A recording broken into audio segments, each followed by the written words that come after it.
The price of peace. Romans 12:18 says, if it is possible, as far as it depends on you, live at peace with everyone. If it is possible, as far as it depends on you, live with peace.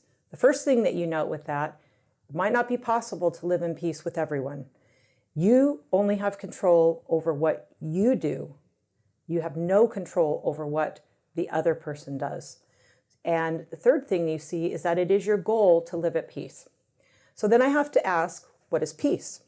So what is it? What is your definition of peace? Is it the absence of conflict? Is it a feeling of everything just being calm and serene, no problems? Because that's kind of hard to make that happen. So peace, definition, means a number of things. A cessation of war, a stopping of war. Freedom from war, so we're not engaged in a war right now. A state of harmony, okay, where things are harmonious. Freedom from dissension, okay, so in other words, division and dividing and fights and disagreements, and a state of tranquility. So what would peace be in your difficult relationship? Well, if we get peace by not rocking the boat and by not standing up for what is right, by not speaking the truth, then that's a false peace. Because if peace is a cessation of war, it means that we fought and then now things are okay. And I don't mean fight like stupid fighting, where you're picking on each other and getting mad and saying mean things. I mean the fight that you do when you make a stand by setting boundaries and speaking truth and taking care of yourself and doing what's good for the relationship and both people in the relationship. So if you have to work out those hostilities to enter into that place of harmony, you've got to be willing to say what's wrong. You've got to be willing to talk about the real issues. You have to be willing to rock the boat. You have to be willing to enter into conflict. For some people listening to this, that's like really hard and difficult and not something they want to do. And if that's the case, then that is something that you have to work through and get to the point where you recognize that you have a responsibility to bring up the things that are not okay and to speak the truth in love to get to a real place of real peace in the relationship.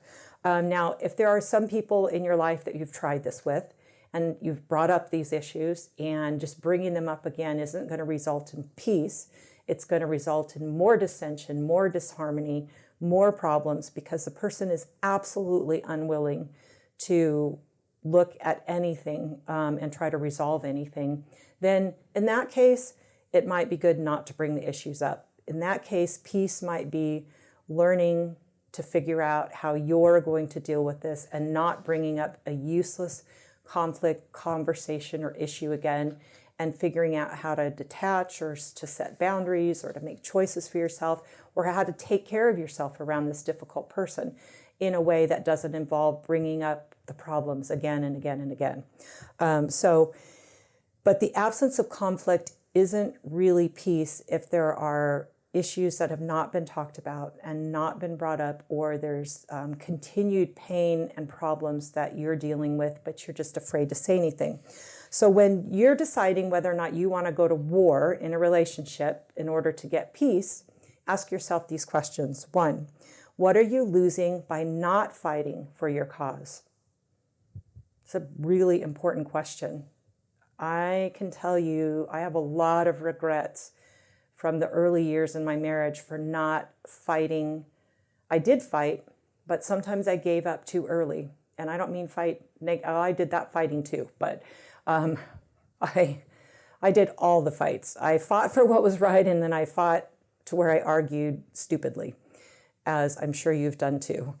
But I wish my early marriages, I wish I would have not stopped short of just getting this much change. I wish I would have gone the long haul and said, the intense counseling has to be done. The issues have to be recognized. I mean, I did do what I knew at the time to do.